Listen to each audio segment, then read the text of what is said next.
Hi there.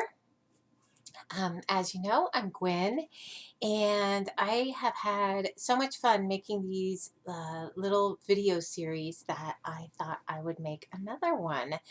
So, this series is going to be 4 videos, and in it, I am going to talk about the stories of being too much, the stories of not being enough, shame, and how that is fed, and then I'm going to talk in the last video a little bit about this new circle that I created called Exploring Our Shadows. So today I want to talk about these stories of being too much and how they are really, really fed to us as women.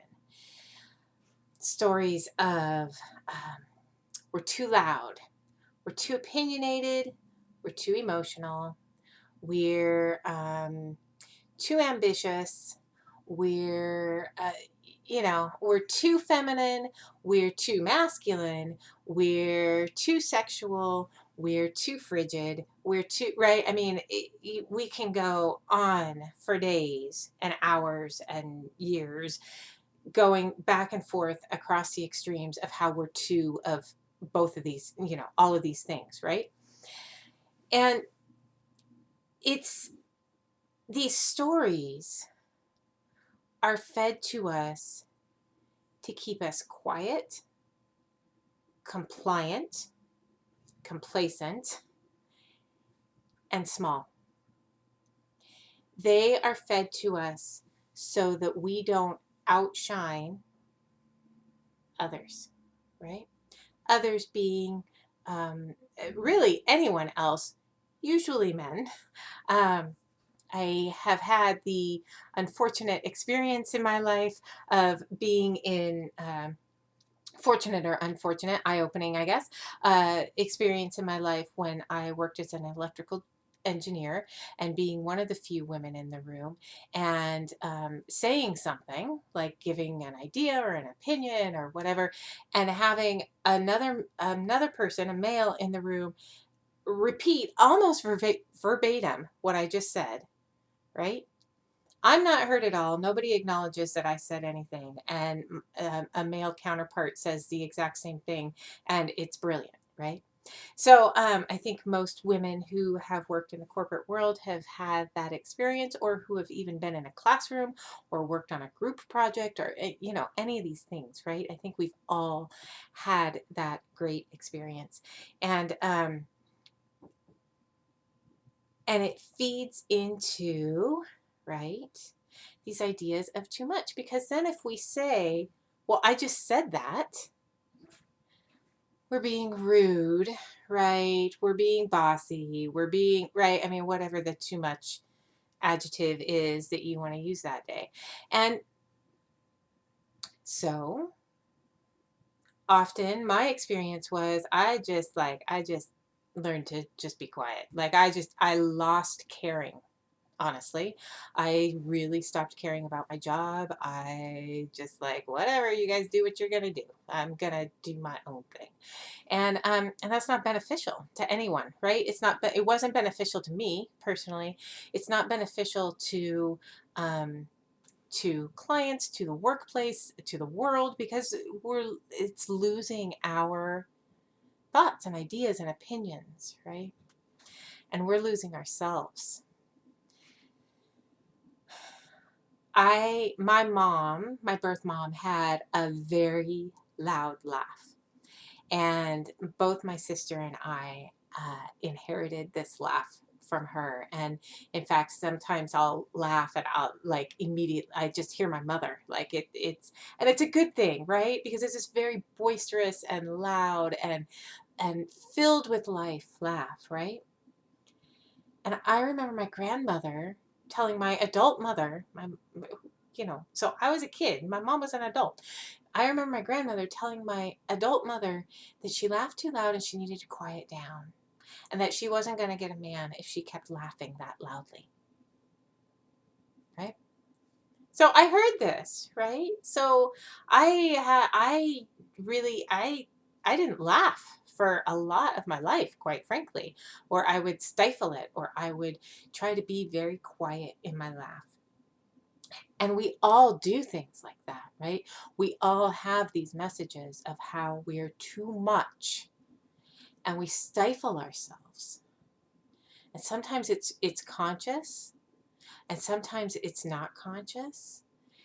And it's just this automatic instinct, right? Almost an instinct to just be quiet. So the other piece of this, and a lot of the work that I do with women around these ideas of too much, not enough, shame, right? Is that we have this phenomena, right? This phenomena of these stories of being too much, not enough, shame, right? They're not new. This isn't something that cropped up with our generation. It didn't crop up with our mother's generation. It didn't crop up with our grandmother's generation. You know, this wasn't something that came out of World War II. This is something that we have been told as women for millennia. This is not a new story. This is a very old story. All of these. Too much, not enough. Both. Very old stories. And I believe that they were fed to us not only by culture that wanted to oppress us and keep us down and wanted to run the world, right? The patriarchs that wanted to run the world, be they men or women, because a patriarch doesn't have to be a man, right? And a man does not have to be a patriarch, right? Okay. So this culture, this oppressive culture that wanted control, started feeding these shame stories to us. And often I believe, and sometimes still true in the world today, still true in the city I live in even, women are tortured, and by tortured I mean beaten, abused, right? Be that sexually, physically, psychologically. It's torture, right? They're raped, they're murdered for being too loud, too opinionated, too bold, too whatever, right? When we speak out, I'm sorry, I'm closing this door. When we speak out and when we let our rage, our anger out, and we have every right to the rage that we feel, and I like, this is like, if there is no other thing that I can get out into the world in that we have the right to be, to not just be angry, but to feel our rage and how we have been treated for millennia. Like, we have a right to that rage. We get that. That's ours. We have the right to that. So we have the right to feel it and we have the right to express it. If there is no other message that I can get out in my lifetime career, I hope that that's the one I get out. That we get to be angry. We get to be pissed off. We get to be filled with rage, and we get to express that.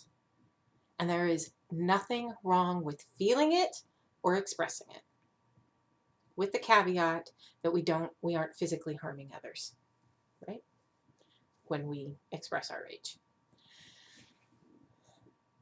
We can hurt other people's feelings, but we're not responsible for that, right? We are responsible for physically harming other people. So let's not do that. And let's feel how pissed we are about all this, right? So when we express that rage or speak out against, not only speak out against how we are oppressed, but even draw attention to the fact that we are oppressed, it is terrifying how certain aspects of our culture jump in to shut us up.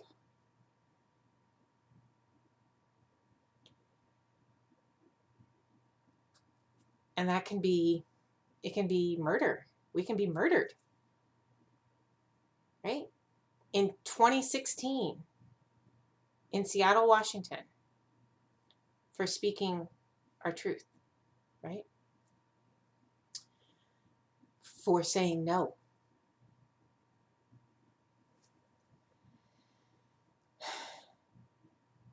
And that's a little terrifying. It's more than a little terrifying, right? And it's supposed to be terrifying because it's supposed to keep us quiet. Not be too loud, not be too angry, not be too opinionated, not be too, not speak out too much, not, right? We're not supposed to do that. We're not supposed to rock the boat. It's dangerous.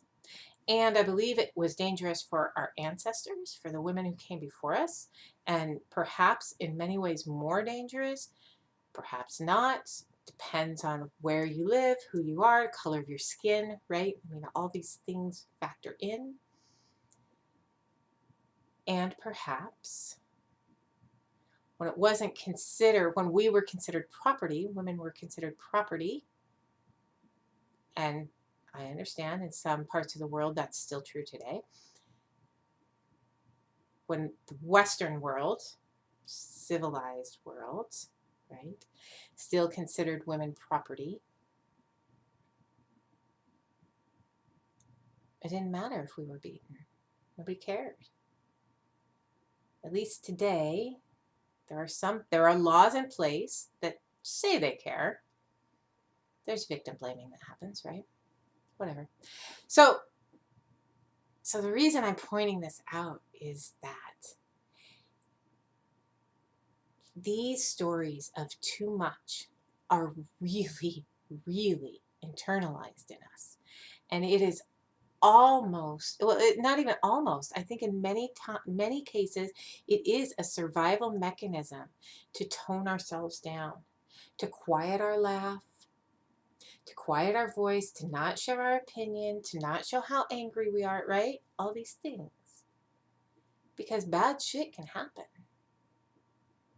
So, I don't know what the answer is, right? I don't know what the answer is. If we can be murdered for having an opinion, well, what, like, it's mind-boggling to me. With that said, while that is true, I feel like we need to tune into these feelings. We need to recognize these stories of too much for what they are.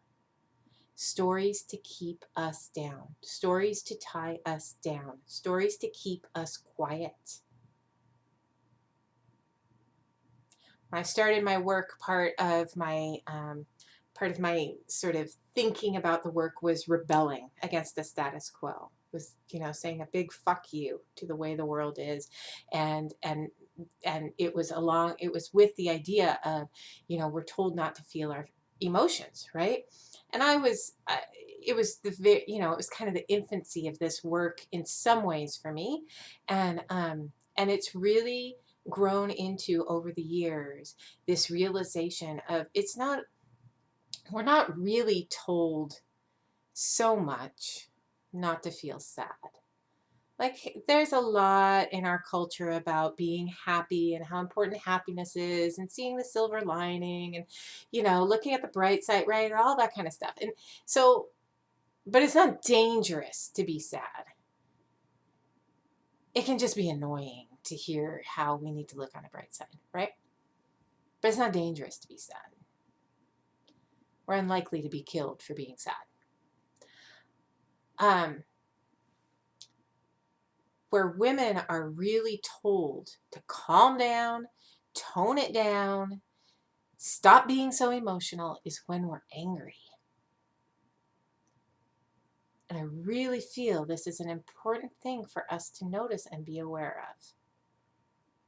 That anger is bad. And I really feel the only way we're going to change our culture and stop being murdered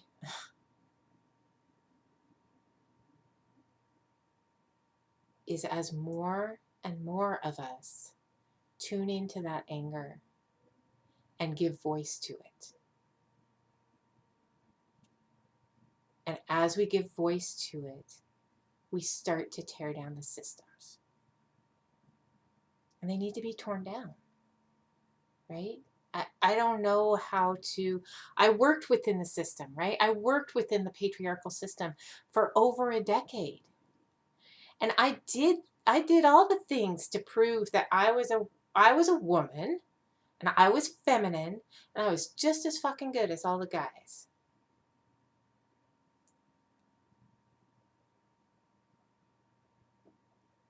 And I left.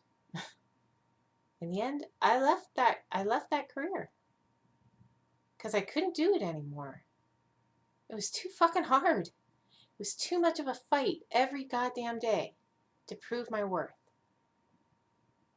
We shouldn't have to prove our worth twice as much as our male counterparts. We shouldn't be paid 76 cents to their dollar. We get to be pissed off about that. So, this is my spiel about too much, right? And how really when we're told we're being too much and too emotional, it almost always comes back to us expressing some sort of anger or frustration or discontent.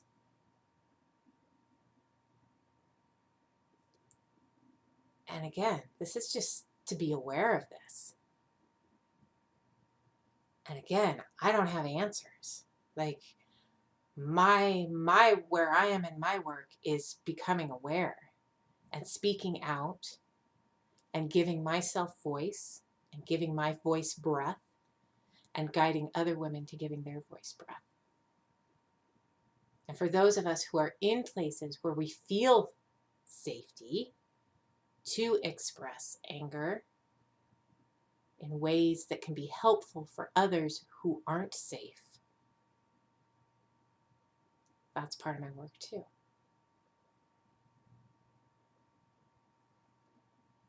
And it means I'm too much. It means I'm too loud and I'm too opinionated. And we come to a point, I believe we come to a point, I have come to a point in my journey that I don't care. I don't care if you think I'm too opinionated. I think part of that comes with age, quite frankly.